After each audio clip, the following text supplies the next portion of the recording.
welcome again. It's time to look more deeply into the reasons why those seeking to ramp up the slavery system we have in place are making steady progress, while the rank and file individuals, those not possessing some type of job title or position of public office, find themselves steadily losing ground, with fewer and fewer freedoms remaining with each passing year.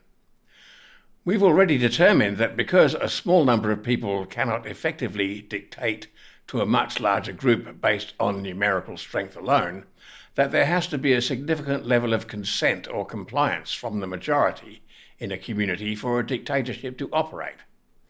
How is this to be achieved?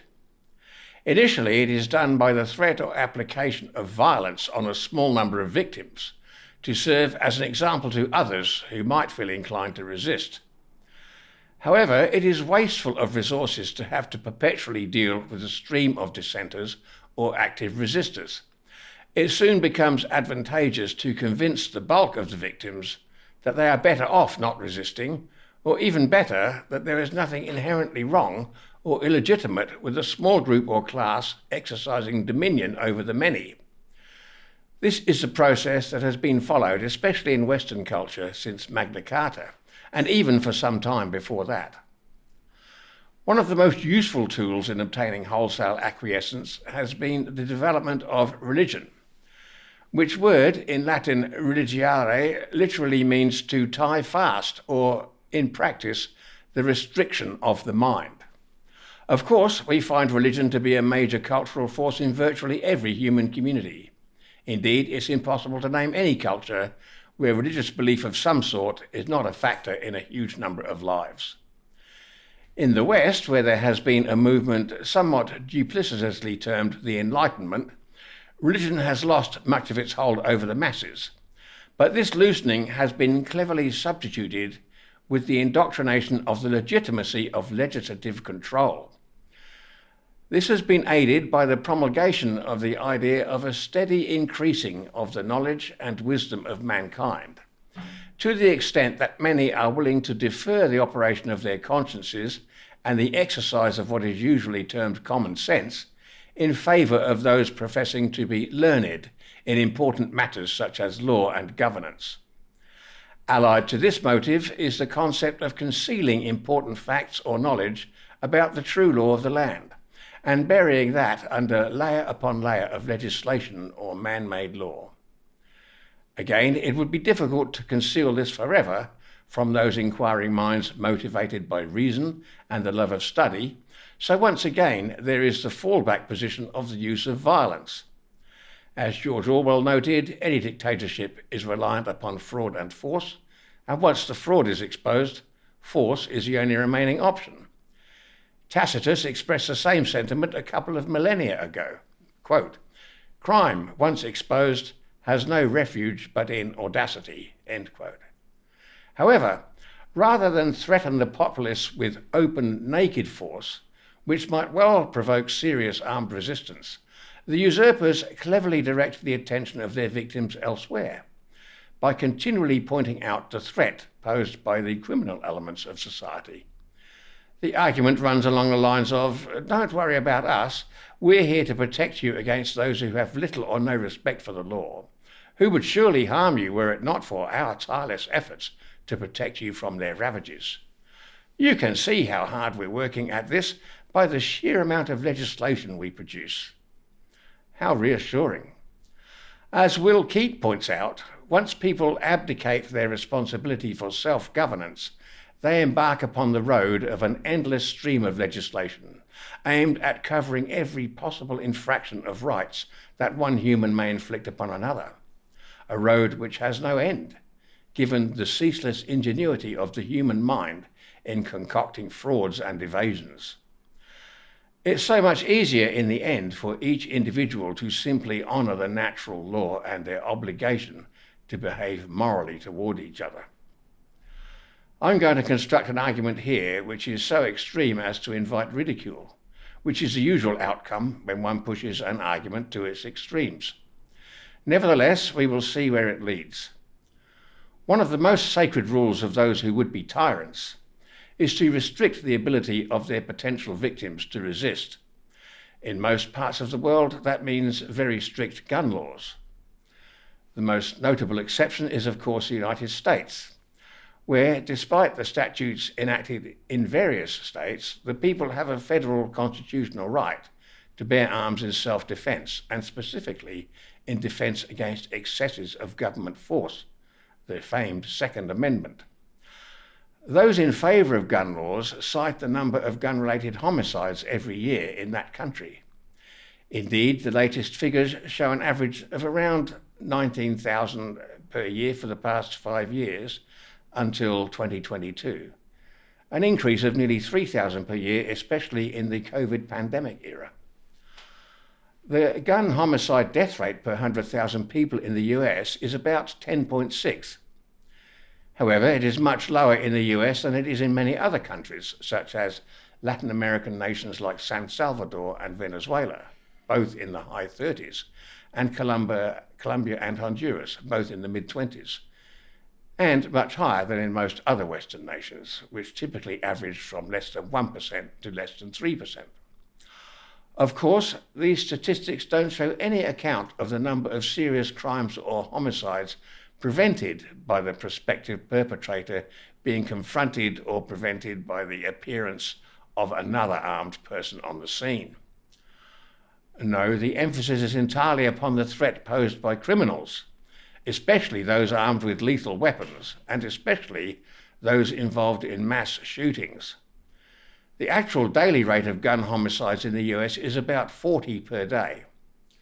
So let me propose a scenario where we insert a crazed lone gunman, not just one, but one for every day of the year, and that these specimens are much more successful than they are in real life and manage to kill 100 victims each.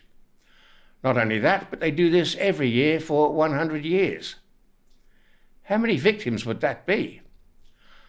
Well, excluding 25 leap year days in our century of data, that would be 100 times 365 times 100, which equals 3,650,000. An extra 100 gun homicide victims every day, which would be an extra 2.5 times as many on a daily average as now occurs, bringing the US rate from 40 per day up to 140 per day. How appalling! Over 100 years, that means the figure of gun homicides in the US would have increased from just under 1.5 million, allowing for today's rate to have existed for the past century, to just over 5 million. 5 million? It sounds horrendous, doesn't it? And that's just from one country. But don't forget, more than 3/4 of that 5 million never happened. I just made them up. And my bullshit scenario is a lot less harmful than the ones we are fed every day by those who want us licking their boots for our suppers. Do we know how many governments have killed over the past century? Not exactly, but we can get conservative estimates from a few big players, and then there are all the putzes from the government little leagues. We've got the First World War, about 20 million, including civilians. World War II, 50 to 85 million, including civilians. The Soviet Union, while not at war with anyone else, 20 to 30 million. Communist China, about 35 million. Nationalist China, about 10 million. That's about 150 million, rounding some of those figures down.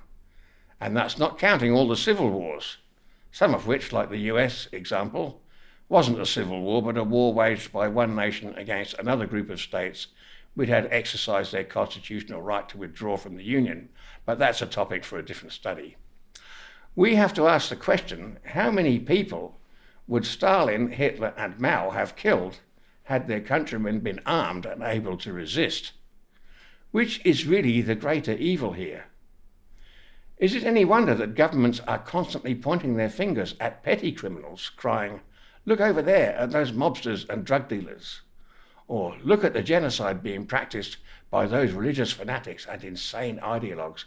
We've got to get in there and help out those victims"? The point I'm making is that even postulating an insane number of extra murders committed for no reason, governments are responsible for scores, maybe even hundreds of times more killings than the worst efforts of what people normally think of as criminals. Isn't it time we started to realign our definitions of what constitutes criminal behaviour, and just which sorts of people are the ones we ought to be seeking to bring to justice? The title of this talk refers to Stalingrad.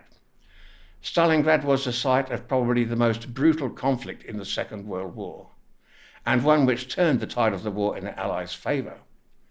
However, initially the Soviet forces were under extreme pressure, such that blocking units of troops with machine guns would fire upon Russian soldiers retreating in the face of German firepower. To retreat or surrender was considered treason. The only valid option was to fight to the death.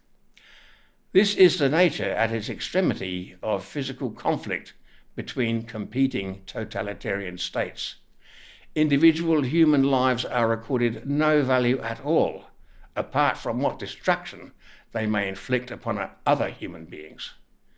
Everything is considered simply as a resource to be used in the battle. Weaponry, ammunition, fuel, food, vehicles, human lives are all just numbers on a chart with only a utilitarian, not a humanist value. When people abandon natural law and individual rights and embrace collectivism, engaging in groupthink and doublespeak, harmony and progress are written out of the equation, and conflict, initially on an intellectual level, is institutionalized. When the desired outcomes that individuals seek by resorting to the exercise of political coercion fail to materialize, and worse, result in losses of even what was enjoyed beforehand, the inevitable end result, unless enough individuals repent and turn away from that path, is physical conflict, which will eventually devolve into a life or death battle. In the film Enemy at the Gates, set in Stalingrad, one of the Soviet officers, Khrushchev, is given the lines to utter, "If we lose this city, the entire country will collapse. I want our boys to raise their heads. I want them to act like they have balls. They've got to stop shitting their pants." That is the choice confronting us all. We can stand up as free individuals while we may, or we can wait until we have no other option than to be ordered into battle at the behest of the next group of would-be tyrants, waiting their turn after the collapse of the current regime. Sometime this perpetual cycle of violence and destruction must end. None of us can do it for everyone else. We can only do it for ourselves and our loved ones. That is what it means to be an individualist. We don't act under the orders of collectivists, but as individuals engaging in voluntary collective action. Thank you for watching.